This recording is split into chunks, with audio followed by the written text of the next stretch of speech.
And I'm live. How are you? It's Mr. Lang, Team Wash Life. How's everybody doing? I just wanted to get on live. I really don't know exactly what to talk about or what topic. I thought about what to title this video for a total of 6 minutes, and I couldn't think of nothing. Hope everyone's out there washing and stuff, though. In Illinois, I'm looking at the weather. It looks like we're going to get just above freezing. We're going to get 33 degrees on Friday, next Friday, a week from now. So hopefully that's a good sign. We'll see. What's up, Joel? How you doing?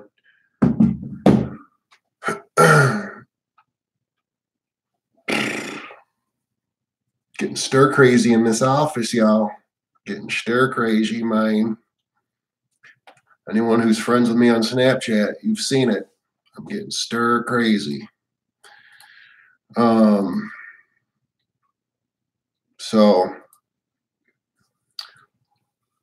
let's see. There's something to be said about having less equipment, you know? Because, for example, I'm not at a point where I should be buying a shop anytime soon, you know? I mean, I don't know. We'll see how this year goes, but you don't have a spot to put your stuff. There's something to be said about keeping it simple. You know, because I really want to get my trailer put together, but it's like I put it together and then what? I could put it in my garage, but then my whole garage is going to be taken up with a trailer. It's just a cluster. So, Houston, Texas, we're getting rain. I'll wash in the rain. I've done it before. Once it thunders, I'm out of there, though. I don't want to get struck by lightning. Oh, boy.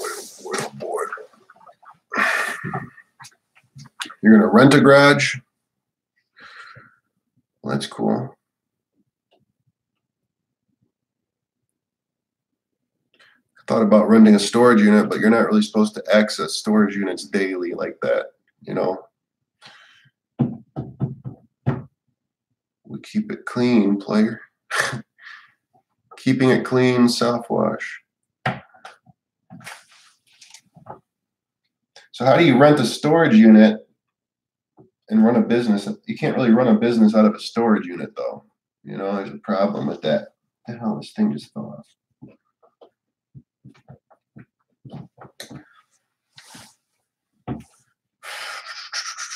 So I guess I'm going to just go over, I don't know, I feel like I'm repeating myself a lot. Kind of want to just speak about what I think is crucial stuff you should have in place if you're going to start a business. Plenty of people run a business out of a storage unit, though. I've never heard of that. I've never heard of anyone running a business out of a storage unit.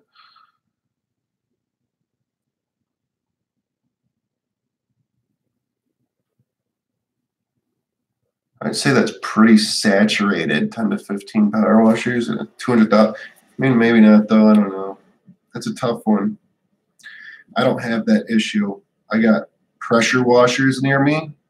I got probably 4. Well, I probably got 5 or 6 in my radius, my area. No real soft washers or anything, so that's a tough one.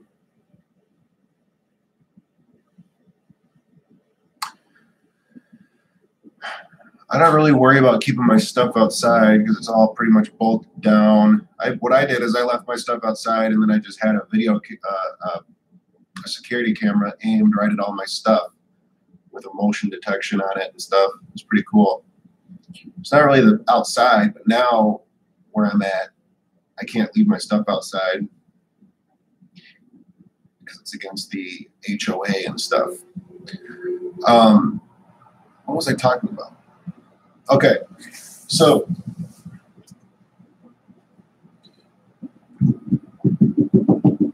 things I've learned that really should be in place to grow your business, start your business is I can't vouch enough for a CRM software. Probably sound like a broken record. I don't care what software you get, but I really think it should be like a priority that you get. That'd be a good video. I think I've done it before, but like really screen sharing some of the stuff that I do on this. And I'm actually working on, it would only work for the customer factor really, but well, it really wouldn't work, but it would work for anything. But I'm working on like all of the emails. I have so many automated emails, the receipt, everything is automated and they all go together, and I spent a lot of time doing this.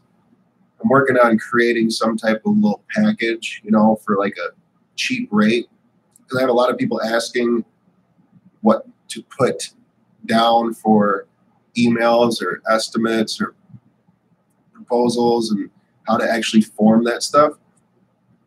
I'm thinking about putting everything together, generalized, so you can like swap out info and company info, but the actual literature is all there, and selling it, you know, at a real cheap rate, just kind of like a booster pack. Like, boom, this will save you literally weeks of time writing, and actually more like months, because I've redone this probably 10 times, trial and error, down to like 1 or 2 sentences, stuff like that, and the size of the text and stuff. There's a lot of little things you don't think about that really matter. And simplifying and yada, yada, yada. I think that'd be a really cool boost. But I really think, really, wherever your business is, if you don't have a CRM, you know, because there's guys that run a business and they do, you know, probably less than 100,000, or there's probably guys that do more than that, and they still don't have like a CRM in place. It's a huge lifesaver. I mean, it's a huge deal.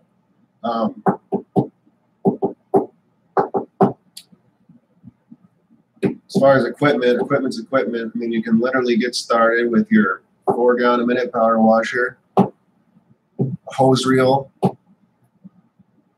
and some chem and a surfactant, and then really just play around with it and learn the soft wash process and get started for pretty cheap. So equipment is what it is.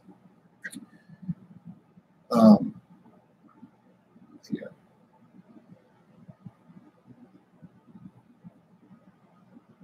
Hey, Mom, get back to work, Mom. Just kidding. Having a unit can be a pain, especially if you have to work out of your trailer. Oh, you got the sticker, Tom? Cool, man.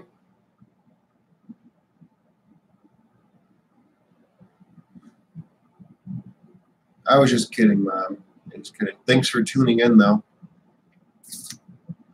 Oh, all right. So another thing is QuickBooks.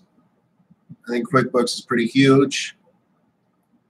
I didn't implicate QuickBooks off the bat, and I made it was very sloppy when I did start implicating it. It's still sloppy. I'm still trying to clean it all up and make it nice and neat and easy. But spending some time on QuickBooks and categorizing things, learning how it works, doing all this stuff right the first time is going to save you unbelievable amounts of time. So that's kind of why I like to talk about this stuff, because I don't know where you're at in your business or your venture, but I feel like some of this stuff isn't talked about or pushed hard enough, and then guys jump into it, and then they have this mess to deal with, and it's not fun. Everyone just focuses on the equipment, what it takes to get the job done, but no one thinks about like the back end organization part of things. You can get messy really quick.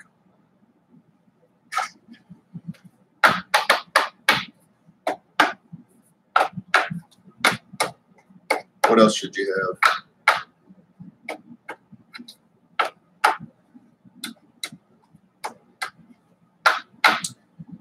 Just a way to organize papers. Let's see some of the files I got. I got a CPA file, a marketing material file, personal tax file,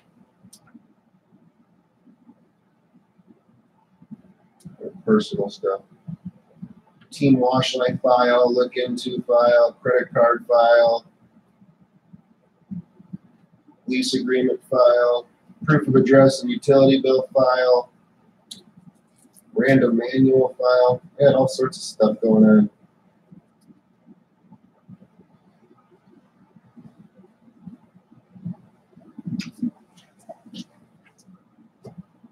Yeah, the customer factor is considered a CRM, customer relation. What is it? Customer relation management. I think that's what it stands for. All I know is March 1st, I'm going to Office Max and I'm buying all sorts of like office stuff to organize things. I'm gonna get a bunch of these things so employees can like drop their little sign out their checkout sheet.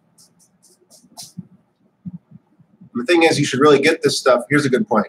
Even if you don't have employees or you don't plan on getting employees soon, you still got to do what an employee does, right? So work on building those systems the whole time.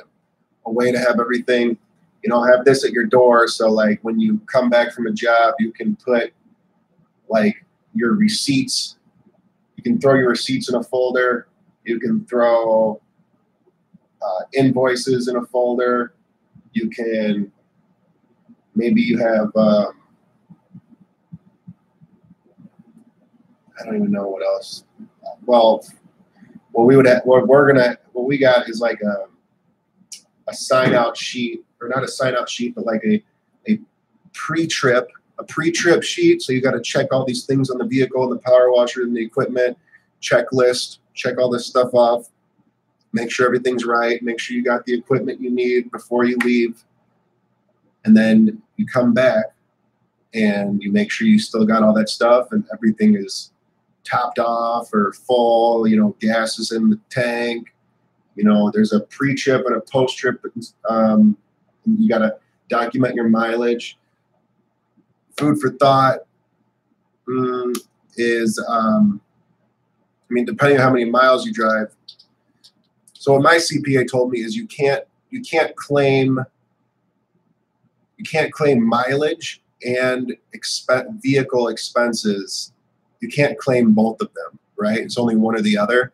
And mileage is actually like usually, 9 times out of 10, it's more cost effective to claim mileage. So claiming mileage is a big one.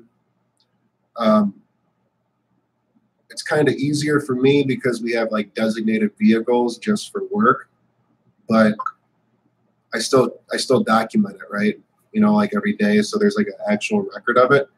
But realistically, I could probably get away with just documenting it at the beginning of the year and then taking the number at the end of the year because it's only used for work. But, I don't know if like an audit ever happened, if you'd actually have to show proof or documentation of your mileage.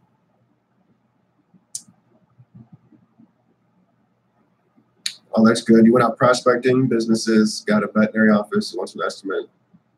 That's awesome. That's huge. That's huge. That's what I'm about to go do because I'm literally so stir crazy and I'm just sick of all this stuff. And it feels like as soon as I get one thing done, 2 more things pile up on me. So I'm with you there. I think that's awesome, Antonio. Just go out.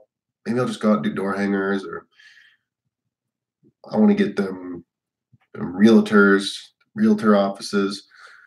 I've been still calling on my Reference USA sheet.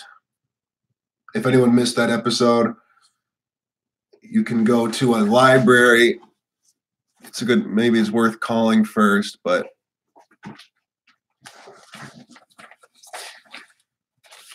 you can literally get a list of all the service industry type businesses. You just kind of type in what you're looking for. You want painters, I don't know. Yeah, I think you can get realtors. Yeah, you can. I have realtors on here. Yeah, so everything.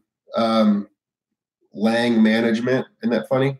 Same last name, just spelled a little different. But, property management places. It's not saying you'll get a property manager when you call the place, but at least you're calling the business and you can kind of work up that chain and take notes and be like, okay, I talked to Deborah today, so let's move up until we get to the next higher person. This is really, really huge stuff. Cold calling is a big thing. I don't know about you guys, but I literally have ADHD. I'm sure you've noticed, but I am like always all over the place. And just one thing that's really helped me out. And I'm not gonna lie, I don't follow it all the time, but I've really laid out like an actual schedule of what needs to get done. So, and I even allow like some free time in that, because I'll literally go nutty if I don't get some free time. I'll like be bouncing off the walls and I can't focus. Just making like a schedule of, from this time to this time, we're going to do cold calling. From this time to this time, we're going to work on some paperwork style stuff, or, computer, like back end stuff. From this time to this time, you know what I'm saying? And you just kind of make a schedule to follow. It makes life a lot easier, and it breaks it up. It breaks it up into chunks so that you're not overwhelmed. You're not like, oh man, I'm running out of time, or I'm stuck working on this for hours and hours. It really helps. So I don't know if anyone struggles with working on things and getting everything about 80 to 90% done, but never fully completed. You should probably work on a schedule. Get a schedule in place, because that's what happens to me.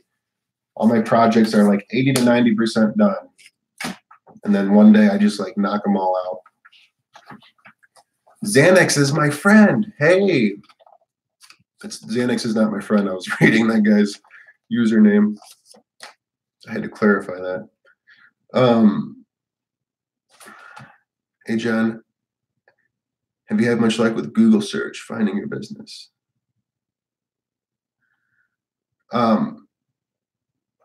What do you mean?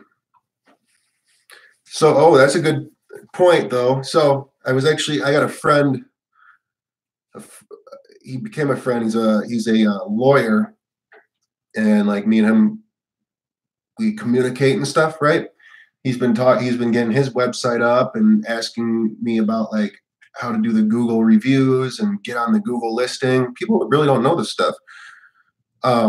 So if you want to get on a Google listing, if you haven't already, you just literally search Google My Business, set it up, takes like 5 minutes. It's probably one of the best things you'll ever do for your business. And then you'll show in the little listings when someone searches power washers in my area, that pops up. What the point I wanted to get at though was not that. It was if you're starting to get reviews, right? Or you're trying to see how you rank on that list, because you want to get on top, right? Sometimes you'll be really low, yada yada yada. Google is smart, so it figures out what you're getting at. If you keep searching the same thing, it's like Google will be like, okay, he's wanting the power. We know what he's wanting. We know what he's searching for, because he keeps clicking the same damn thing every time he searches this. So it'll eventually push you up on your end.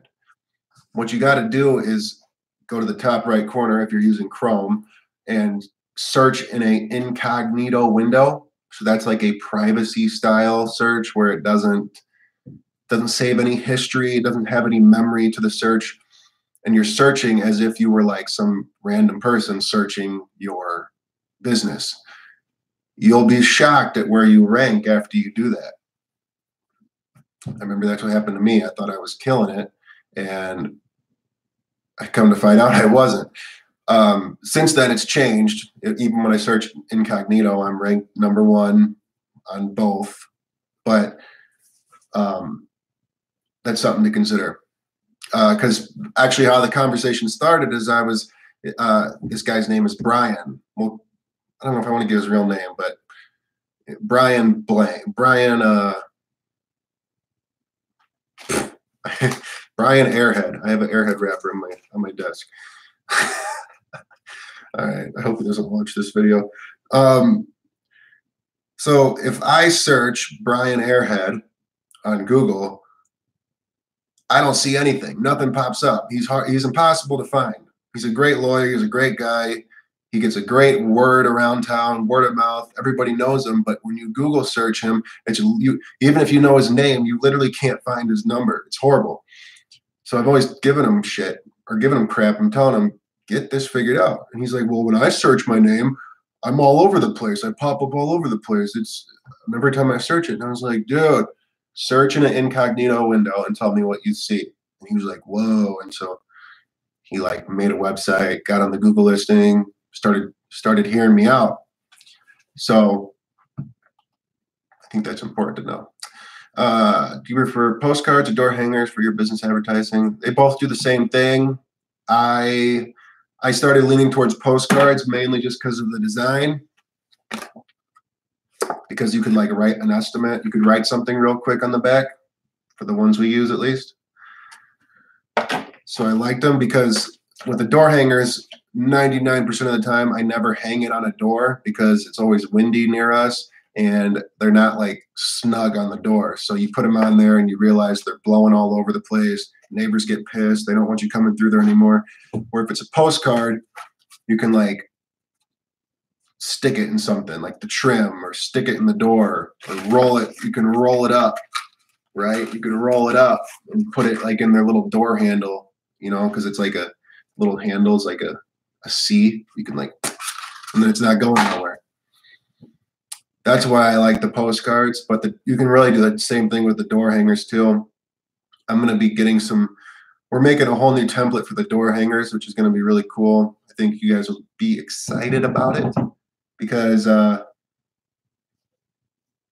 this year for my advertising, I'm going super crazy, insane, man, with door hangers and postcards. It's going to be a 20-hour a week route for someone, you know, a part-time gig. They get a little kickback for every job they land. They'll have a little code on their card. They handwrite it in. So it'll be a blank for whoever is using, whoever's hanging them, they have their own assigned code, right? So they get a bonus after the job is scheduled, you know, or after the job is done. So say, you know, they hang up door hangers and a month later we do 3 houses in that neighborhood. That week, at the end of the week, they'll get a bonus for 3 houses or something, you know. And after they stay with us a little while, it'll kind of be like a every week thing. They'll be getting bonuses. I love door hangers, though. Everybody knows that, but that's because I went really, really hard with them. I don't think anyone goes as hard with door hangers and postcards as I do. I think people think they can really just hang a few up, everything's going to be good, and then they don't get any results, and then they don't do it again. I mean, we would hit the same 3 or 4 neighborhoods religiously every month. You know, once a week, we're hitting one of those neighborhoods. This year, we're going to be doing it every day of the week, different neighborhoods all over. What's each postcard cost and how much to mail them? Mailing it, you're going to be killing yourself. It's going to cost a lot of money. I think it's like, what is it? I want to say like 17 cents to mail a postcard. I could be wrong. And then you got to buy the postcard yourself, and you have to have them made to be like EDDM size and stuff. So like US Postal, I don't know if it matters so much with EDDM or not, but like, for example, when I was sending out stickers, I sent some envelopes this way rather than this way. And I got charged for twice as much just because they were this way. And I was too lazy to rewrite everything. So I just was like, whatever. But for EDDM, it's like you can't use these, right? So I learned that because I was going to do an EDDM campaign, and I never did. I never will either, because I don't believe in doing like a little bit of marketing in every avenue. You should really just go super hard with one avenue, and then you'll actually get results. But if you were going to go super hard with EDDM and mail out stuff, you know, every week to different neighborhoods, it would work out probably. I don't know. I never use EDDM. But it's got to be different, right? So you got to have like a spot for the address and stuff. It's different. I don't think we actually have like EDDM style postcards. I think my downstairs neighbors are smoking crack or meth, but I'm not sure. Can I call the cops without evidence? Yeah, I don't see why not. You could like file a well-being check. Like, hey, these guys are smoking meth. What's he supposed? Oh, I already read that. Why are these like? They seem like they're out of order. Better I'm skipping some. What's up, man? I just did my first gutter cleaning yesterday. 3 hours by myself. Hand dug out 3 more and half full 55. And bought a surface. That's what's up, Mr. Curtis Jackson. Winterizing a buffer tank pressure washer. A buffer tank pressure washer? A buffer tank and a pressure washer?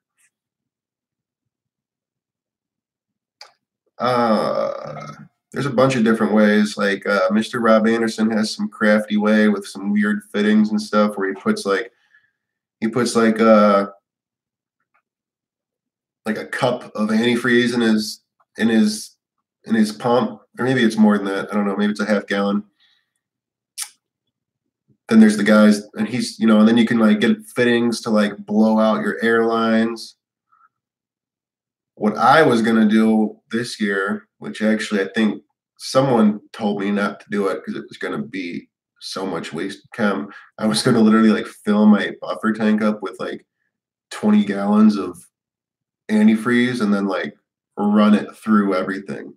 I mean, why not? But I ended up just taking everything apart and putting it in a heated garage. It was like, whatever. It sucked, but I'm glad I did it now because I don't really want that stuff sitting outside, even though it's probably fine.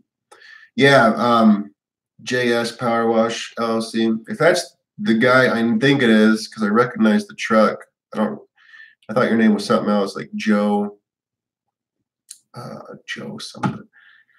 I recognize the truck though, if it's the same guy I'm thinking. But check out Rob Anderson's videos. He's got some actually really cool videos on winterizing. And I almost followed his technique, but then I was like, eh. Oh, you got one of those wand surface cleaners?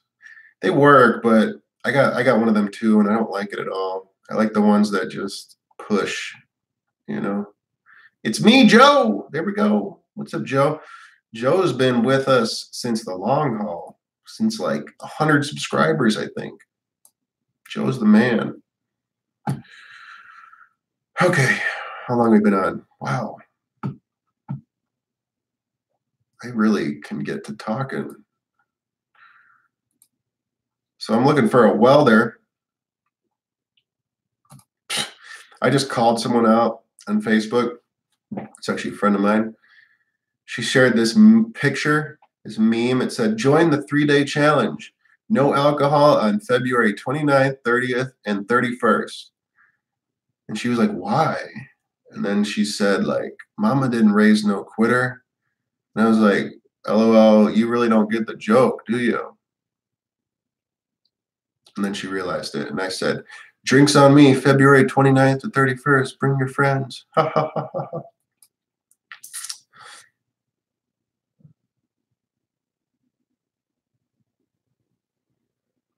Yeah, the one I had was like $300, I think. It's cool. It's nice. I would go with a smaller. I mean, I like mine for the 8 gallon a minute, but for the 4 gallon a minute, I probably would have gone smaller. I would have liked a little 16-inch surface cleaner. They won't sell you bulk? Are they not near you? Are they not near you?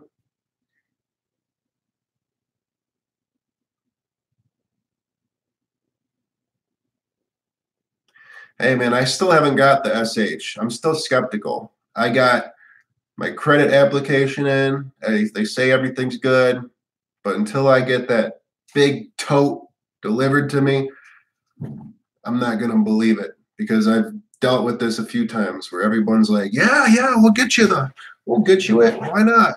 And then like something falls apart at the end. I'm like, yeah, come on. These guys sound like a gift from God himself. It's the cheapest I've heard of around here and in bulk. And it comes at 15%. I'm going to be setting stuff on fire with my house wash mix. Oil stained driveways. I don't see too many videos of oil driveways. Yeah, I don't. I don't have a hot water, so I'm not going to get like premier results. I'll clean it up a little bit, but oil is a very, very tough one. Oil and water don't mix. Concrete's porous. Yeah, I mean, yeah, your 18 is going to work with the 4 gallon a minute. Yeah. 20-inch hammerhead. I think that's the one I got, that gray one. I think that's what it's called, is a hammerhead. That'll be good.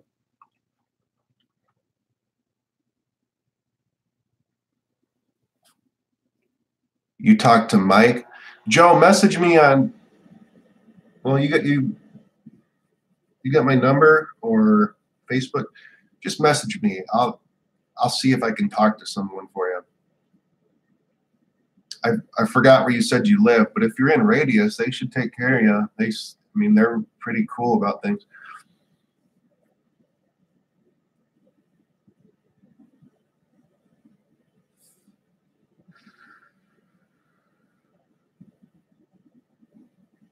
Trevor Fulcher, what's up? Yeah, that's like a good guide. 4 inches of surface cleaner for every gallon per minute. But you can go smaller, and then you can like literally run behind it, you know? It's more so you don't want to go over 4 inches per gallon per minute. So, all right. What else?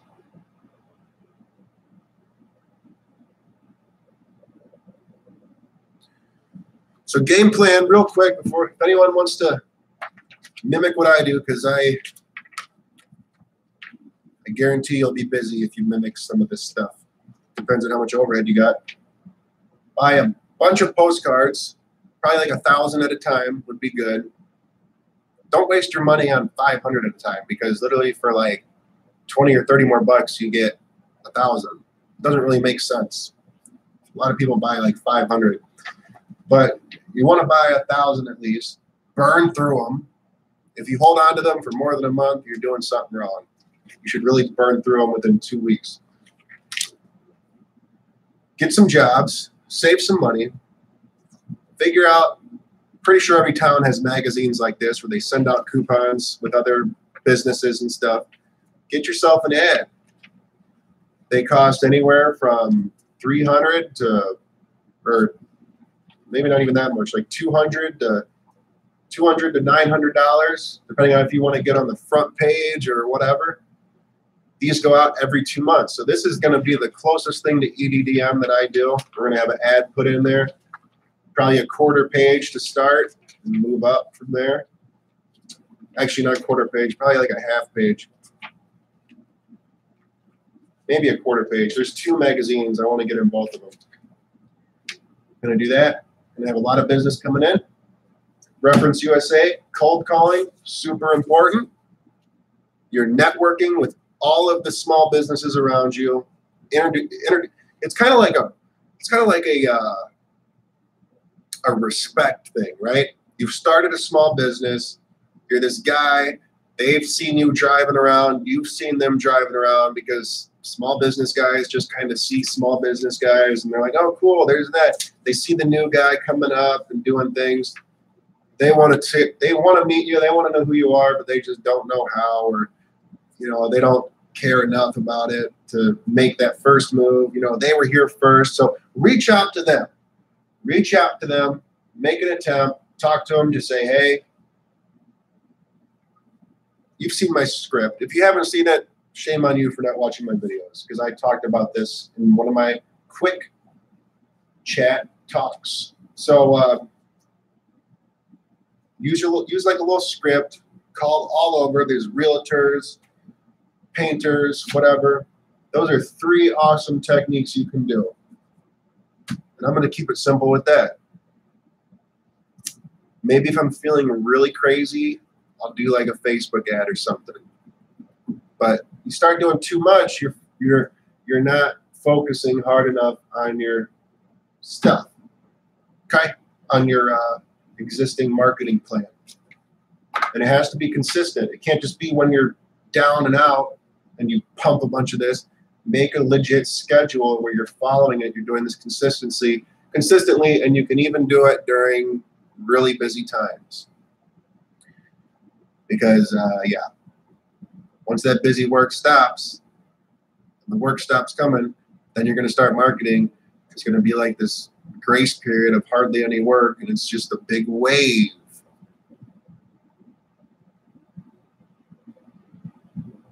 Ooh, FinPrint has my revised shirts. I got to check them out. So I'm going to get off of here, look at my new shirts, and I will talk to you guys later. Peace out.